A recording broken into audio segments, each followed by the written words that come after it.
सभी को good morning. प्यारे विद्यार्थियों, अपने कक्षा 11 के सिलेबस में लेसन 2 में चल रहे थे यूनिट एंड मेजरमेंट्स। बच्चों, ये इस चैप्टर का अंतिम पार्ट है। आज ये चैप्टर अपना समाप्त हो जाएगा। इसके अपने टोटल 17 वीडियो अपलोड हुए हैं, 17 वीडियो। ये 17वां वीडियो है इसका। आज इसमें अपने बच्चों चर्चा करेंगे। इससे पहले वाले वीडियो में अपने ने चर्चा की थी लंबाई के मापन में। ठीक है, लंबाई के मापन में कौन कौन से उसके मात्रक होते हैं, लंबी दूरियों का मात्रक कौन सा होता है, छोटी दूरियों के लिए मात्रक कौन सा होता है, इसके बारे में अपने चर्चा कर चुके हैं। आज बच्चों मैं आपके सामने लेकर आया हूँ द्रव्यमान का मापन। द्रव्यमान का मापन कैसे करते हैं? तो बच्चों, द्रव्यमान का मापन के लिए देखो, मैंने इस प्रकार से लिखकर का आप सभी को पता होगा, मैंने जनरली जितने भी वीडियो अपलोड किए हैं उसमें द्रव्यमान आपको पता करते हो कि द्रव्यमान क्या होती है। एक मूल भौतिक राशि होती है, ठीक है, जिसका मात्रक क्या होता है बच्चों, किलोग्राम होता है। सभी को पता है ये द्रव्यमान एक मूल भौतिक राशि होती है जिसका मात्रक क्या होगा, किलोग्राम होता है। फिर हमने ये देखा है कि इसका अपने 3 प्रणाली देखी थी मात्रकों की। एक तो एमकेएस प्रणाली, एक सीजीएस प्रणाली और एक कौन सी होती है, एफपीएस प्रणाली। एमकेएस प्रणाली में तो आपको पता होगा द्रव्यमान का मात्रक क्या होता है, किलोग्राम होता है। सीजीएस में कितना होता है बच्चों, ग्राम होता है, ग्राम। और एफपीएस पद्धति में क्या होता है बच्चों, पाउंड होता है। क्या होता है, पाउंड। ये आपके सामने एक नया मात्रक आ गया है द्रव्यमान का। एफपीएस पद्धति में मात्रक क्या होता है, पाउंड होता है। ये आपने देख लिया। अब अपने बच्चों देखेंगे विभिन्न मात्रकों में संबंध देखेंगे कि 1 किलोग्राम में कितने ग्राम होते हैं। ठीक है, ये जनरली सभी को पता होगा, 1 किलोग्राम में 1000 ग्राम होता है। फिर अपने सामने एक नई चीज और आएगी का 1 पाउंड में ग्राम कितने होते हैं। तो बच्चों 1 पाउंड में ग्राम कितने होते हैं, 453.6 ग्राम होते हैं। ठीक है, अगर आपको ये पूछ ले कि इसमें किलोग्राम कितना होगा, सभी को पता है ग्राम को किलोग्राम में बदलेंगे तो किसका डिवाइड देंगे, अपने किसका भाग देंगे, 1000 का। 1000 का भाग देंगे तो 1 पाउंड किलोग्राम किसके बराबर में आएगा, 0.4536। मेरी बात ये है इसमें। फिर बच्चों 1 मिलीग्राम, एमजी का मतलब क्या है, इसमें मिलीग्राम है। ये एमजी क्या है, मिलीग्राम। 1 मिलीग्राम में 10⁻³ ग्राम होता है। 1 क्विंटल में कितना होता है, 100 किलोग्राम होता है। ये आपको पता होगा। 1 टन कितने किलोग्राम के बराबर में होता है, तो 1 टन बच्चों होता है 1000 किलोग्राम, क्योंकि 1 टन में 10 क्विंटल होते हैं और 1 क्विंटल में कितने किलोग्राम होते हैं, 100। तो 100 को 10 से गुना करेंगे तो 1000 किलोग्राम आ जाएगा। फिर आपके सामने बच्चों परमाणु द्रव्यमान मात्रक है। ये 12th में काम में आएगा अपनी। परमाणु द्रव्यमान मात्रक क्या होता है कि परमाणु को एक छोटे से द्रव्यमान से मापा जाता है, जिसको अपने क्या बोलते हैं, AMU, एटॉमिक मास यूनिट। ठीक है, यह द्रव्यमान की क्या होती है मतलब सबसे छोटी इकाई होती है। द्रव्यमान की क्या है, छोटी इकाई होती है। तो 1 AMU कितने किलोग्राम के इक्वल होता है, ये आपको ध्यान में रखना है। 12th में काम में आएगी ये राशियां। 1.67 × 10⁻27 किलोग्राम होता है। ए का मतलब होता है एटॉमिक, एम का मतलब मास होता है, यू का मतलब क्या होता है, यूनिट। यानी परमाणु के द्रव्यमान को एक छोटे से मात्रक से मापा जाता है, जिसको अपने क्या बोलते हैं, परमाणु द्रव्यमान मात्रक बोलते हैं। फिर बच्चों अपने देखते हैं कि आकाशीय पिंडों का द्रव्यमान ज्ञात करने के लिए, आकाशीय पिंड में का द्रव्यमान अगर अपने ज्ञात करेंगे तो उसके लिए गुरुत्वाकर्षण नियम का उपयोग करते हैं। ये ध्यान रखेंगे, अपने गुरुत्वाकर्षण नियम का उपयोग करते हैं। अणु तथा परमाणु का द्रव्यमान ज्ञात करने के लिए आपके सामने है द्रव्यमान स्पेक्ट्रम लेखी का प्रयोग करते हैं। किसका उपयोग करेंगे, द्रव्यमान स्पेक्ट्रम लेखी का प्रयोग करते हैं। ये बातें बच्चों इसमें अपने द्रव्यमान के मापन से संबंधित आपको ध्यान में रखनी है। अब इसी प्रकार से अपने समय के मात्रक में और देख लेते हैं कि समय में क्या क्या होता है।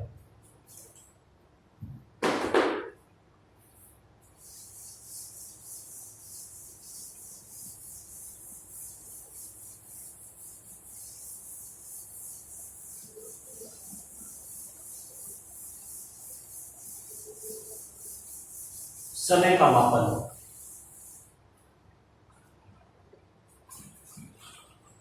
समय का मापन।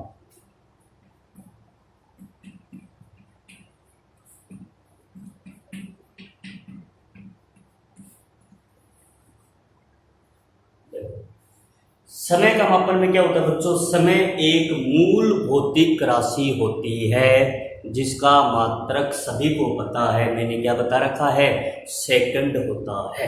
पहले बात तो अपने ये बतानी है, समय एक मूल भौतिक राशि होती है जिसका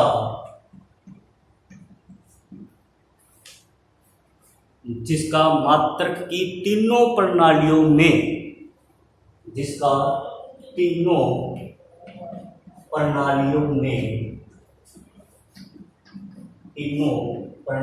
में मात्रक सेकंड होता है।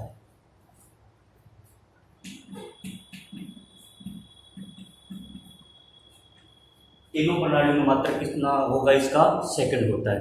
अब अपने बात करना चाहेंगे कि इसमें किस प्रकार से अपने विभिन्न मात्रकों में संबंध देखेंगे। इसमें विभिन्न मात्रकों में क्या संबंध होता है, विभिन्न मात्रकों में संबंध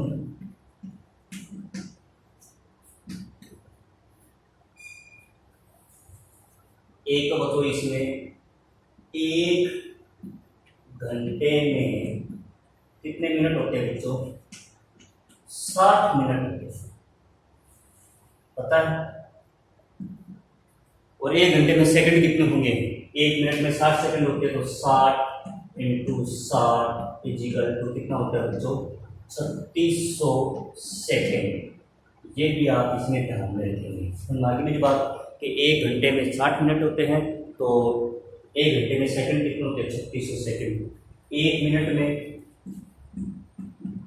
1 मिनट इजिकल टू 60 सेकंड के इक्वल होता है, ठीक है। एक इसमें बच्चों बार बार में काम में आएगा, 1 मिली सेकंड इजिकल टू होता है बच्चों 10⁻³ second. 1 micro second equal to होता है, माइक्रो ये न्यू होता है, इसको अपने क्या बोलेंगे, माइक्रो बोलने में आपको बता भी रखा है। तो एक ऐसे लिख देते हैं हमने, 1 माइक्रो सेकंड, 1 माइक्रो सेकंड, इसको अपने न्यू एस भी लिख देंगे ना, तो समझ में आ जाना। ये न्यू एस क्या होता है, माइक्रो सेकंड होता है, जिसका मान कितना होगा, 10⁻⁻6 सेकंड होता है। फिर अपने पास में मिली सेकंड है ना, इसको अपने एम एस लिख देना शॉर्ट में, दिमागी मेरी बात। फिर अपने पास है 1 फर्मी सेकंड, 1 फर्मी सेकंड, तो 1 फर्मी सेकंड का मतलब 1 एफ एस इजिकल टू कितना होता है, 10⁻⁻15 सेकंड। दिमागी मेरी बात, ये ध्यान में रखना अपने को। फिर बाद में अपने पास में आता है 1 नैनो सेकंड, 1 नैनो सेकंड, तो 1 नैनो सेकंड इसका शॉर्ट में क्या होता है, एन एस, तो नैनो में कितना होता है, 10⁻⁹ सेकंड, ठीक है। 1 पिको सेकंड, तो 1 पिको सेकंड का मतलब कितना होगा बच्चों, पी एस, तो कितना देगा, 1 पिको सेकंड में 10⁻12 सेकंड। इस प्रकार से अपने को ध्यान में रखना है। ये कुछ बातें अपने बच्चों समय से संबंधित थी, का 1 मिनट में 60 सेकंड, 1 मिली सेकंड में, 1 माइक्रो सेकंड में कितने होते हैं, 1 फर्मी सेकंड में सेकंड कितने होते हैं, 1 नैनो सेकंड में कितने सेकंड होते हैं, 1 पिको सेकंड में कितने सेकंड होते हैं। इस प्रकार से अपने को इसमें ध्यान में रखना है। अब बच्चों इसमें अपने 1 सेकंड की परिभाषा और देख लेते हैं, तो कि सेकंड का की क्या परिभाषा होगी अपने इसमें, तो वो और अपने देख लेते हैं कि प्रकाश द्वारा सेकंड की क्या परिभाषा होगी। प्रकाश द्वारा, इसी में प्रकाश द्वारा निर्वात में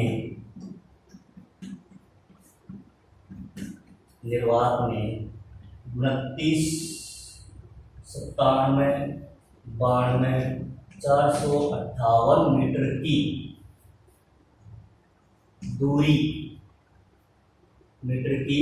दूरी तय करने में लगा समय 1 सेकंड कहलाता है।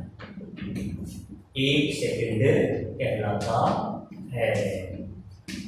ये बात और आपको इसमें ध्यान में रखनी है कि ये एक जो सेकंड की है ना बच्चों, ये सेकंड की क्या है, इसकी अंतर्राष्ट्रीय मात्रक परिभाषा है इसकी, कि प्रकाश द्वारा 29, 97, 92, 458 मीटर दूरी तय करने में जो लगा समय होता है वो क्या कहलाता है बच्चों, 1 सेकंड कहलाता है। ये इससे संबंधित कुछ एक परिभाषाएं हैं, जैसे अपने अंतर्राष्ट्रीय मानक परिभाषाएं इसमें आती हैं, जैसे मीटर की आएगी, किलोग्राम की आएगी, सेकंड की आएगी, एम्पियर की आएगी, मोल की आएगी, कैंडल, जितने भी अपने मूल मात्रक पढ़े हैं वो सभी की इनकी परिभाषाएं आएंगी अपने पास में, तो इनका सभी का अपने डिस्कस करेंगे कि मीटर की परिभाषा क्या होती है। ठीक है, तो अगला टॉपिक अपने पास में है बच्चों अंतर्राष्ट्रीय मानक परिभाषाएं। तो अंतर्राष्ट्रीय मानक परिभाषाएं क्या होगी? अंतर्राष्ट्रीय मानक परिभाषाएं,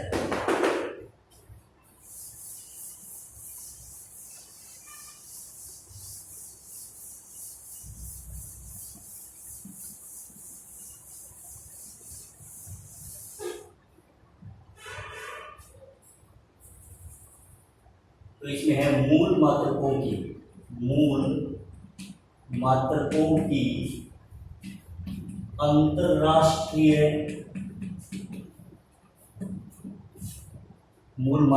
अंतर्राष्ट्रीय मानक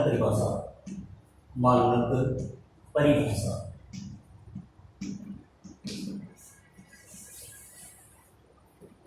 सबसे पहले अपने बात करते हैं मीटर की। मीटर की क्या परिभाषा होगी? मीटर की ये परिभाषा होगी कि प्रकाश द्वारा निर्वात में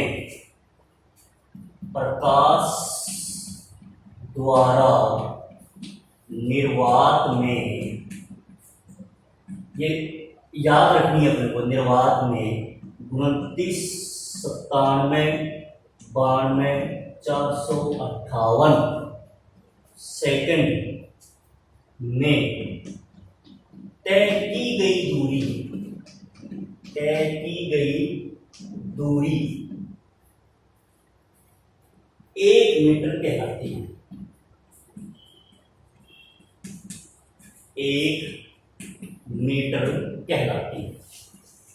ठीक है बच्चों, क्या परिभाषा होगी कि प्रकाश द्वारा निर्वात में 1/29, 97, 92, 458 सेकंड में तय की गई दूरी है वो क्या कहलाती है बच्चों, अपने पास में 1 मीटर कहलाती है। इस प्रकार से अपने को बताना है।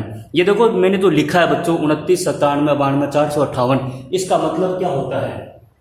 क्या होगा इसका मतलब? यानी जो प्रकाश का जो निर्वात में जो चाल होती है वो इतनी होती है। देखो आपने पढ़ा होगा शायद 3 × 10⁸ मीटर प्रति सेकंड। इसको अगर मैं ऐसे लिखना चाहूँ तो कैसे लिखूंगा इसको? जैसे ये अपने पास में 29, 97, 92, 458 है, 1, 2, 3, 4, 5, 6, 7, 8।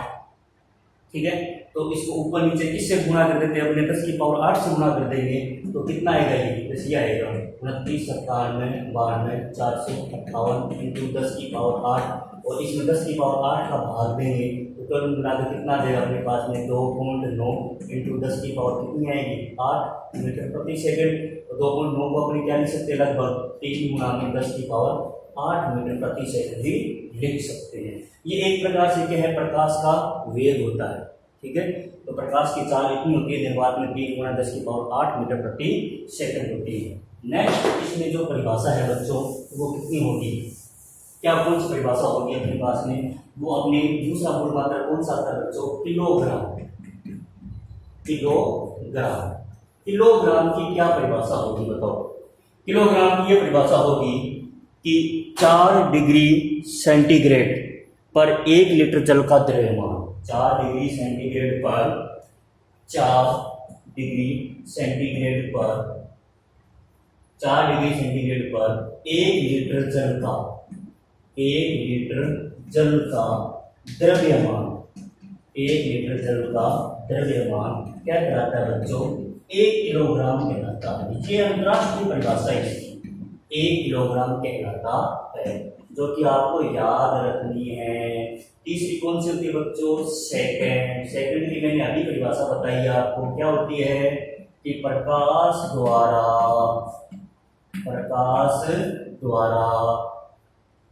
क्या होगा? प्रकाश द्वारा 1 बटे में या प्रकाश द्वारा 29 458 मीटर की दूरी तय करने में इसकी उल्टी परिभाषा होती है। मीटर की दूरी तय करने में लगा समय क्या कहलाता है बच्चों? 1 सेकंड कहलाता है। क्या कहलाएगा? 1 सेकंड कहलाता है। ये इसकी अंतरराष्ट्रीय मानक परिभाषा हो जाएगी अपने पास में कि सेकंड की क्या होगी? प्रकाश द्वारा 29 97 92 458 मीटर की दूरी तय करने में लगा समय क्या कहलाता है? 1 सेकंड कहलाता है। अगली इसकी जो परिभाषा है बच्चों वो अपने पास में आएगी एम्पियर की। क्या परिभाषा है? एम्पियर की परिभाषा देखते हैं।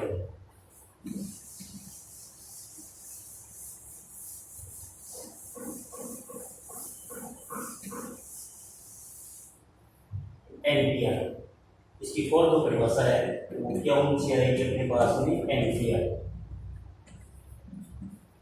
एम्पियर की परिभाषा ये है कि दो एकांक लंबाई के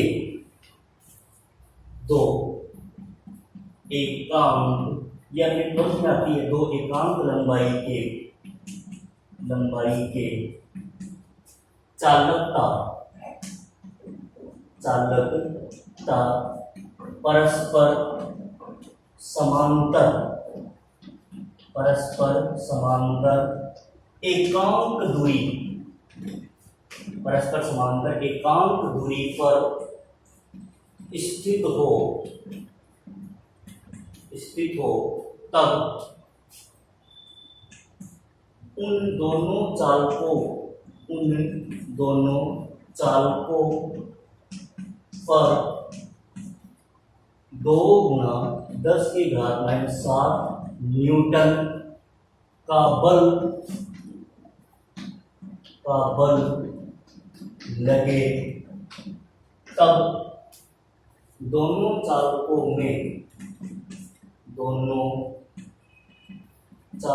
में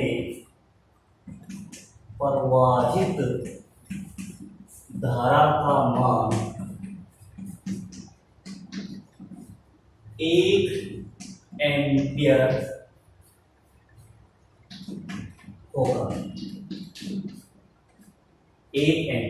होगा।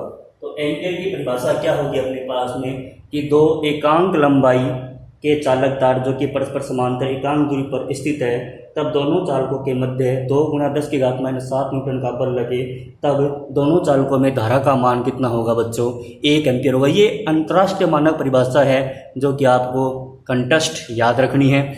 ये जो मैंने परिभाषा बताई है 12th में भी काम में आएगी, अंतर्राष्ट्रीय मानक एम्पियर की परिभाषा में। ठीक है, अब अपने बात करते हैं अपने अगली जो परिभाषा थी वो कौन सा मूल मात्रक था अपने पास में बच्चों? केल्विन। केल्विन की क्या होगी? केल्विन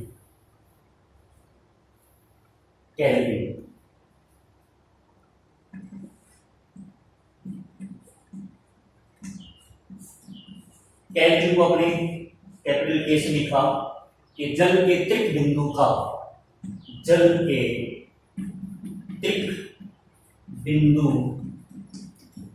का का 1/273.16वां भाग हो। केल्विन की क्या परिभाषा होगी अपने पास में कि जल के त्रिक बिंदु ताप का 1/273.16वां भाग क्या कहलाता है बताओ? 1/273.16वां भाग को या 1/273.16वां भाग को 1 केल्विन कहते हैं। 1 केल्विन कहते हैं। ये इसकी परिभाषा हो जाएगी बच्चों। और छठी परिभाषा जो अपने पास में आती है वो होती है बच्चों मोल। मोल की क्या परिभाषा बताएंगे? मोल की क्या होता है? एक प्रकार का मूल मात्रक होता है। इसकी अपने क्या डेफिनेशन बताएंगे अपने कि किसी पदार्थ के अणु और परमाणु की संख्या, किसी पदार्थ के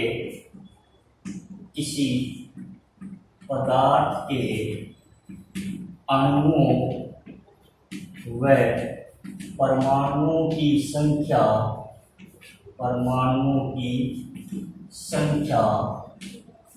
आवोगाद्रो, ये आपके केमिस्ट्री में काम में आएगा।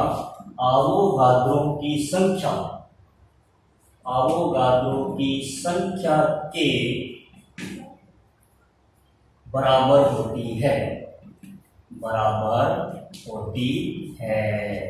ठीक है, तो वो 1 मोल हो जाएगा अपने पास में। और बच्चों आवोगाद्रो की संख्या ध्यान में रखनी है अपने को, या आपके केमिस्ट्री में काम में आएगा कि आवोगाद्रो की संख्या क्या होती है। वो होगी अपने पास में 6.023 × 10⁻23। ये अपने को कंटेस्ट याद रखना है। ये आवोगाद्रो की संख्या हो जाएगी। इसकी एक मैंने छोड़ी है बच्चों कैंडेला, जो कि आपको करनी है। देखते हैं कौन बताता है कैंडेला की। मानक एम्पियर परिभाषा बतानी है और सभी बच्चों के पास में बुक्स भी होगी। बुक से भी आप देख सकते हैं, कोई दिक्कत नहीं है। तो एक मैंने आपके लिए छोड़ी है जो कि आपको करनी है। ठीक है, आज ये अपना चैप्टर यहीं पर क्या होता है बच्चों समाप्त होता है। बच्चों के काफ़ी जिज्ञासु बच्चे मेरे को मिले हैं और वो ये भी कह रहे हैं कि सर इसके लिए कोई इस अगर ये चैप्टर ख़त्म हो जाए तो इसका एक टेस्ट वीडियो ज़रूर बनाएंगे। पहले इस चैप्टर को पूरा कंटेस्ट आप याद कर लीजिए। ये जो चैप्टर है वो अपना 70वां पार्ट था। ठीक है, और इसको यही जो चैप्टर है जो बच्चों जो आगे आपके काम में लगातार आता जाएगा। इसके जो नेक्स्ट जो चैप्टर है वो सारे इजी पे में चलते जाएंगे, परंतु इस चैप्टर को आपको कंटेस्ट क्या करना है, याद रखना है। आपको इस चैप्टर का एक टेस्ट वीडियो ज़रूर बनाया जाएगा।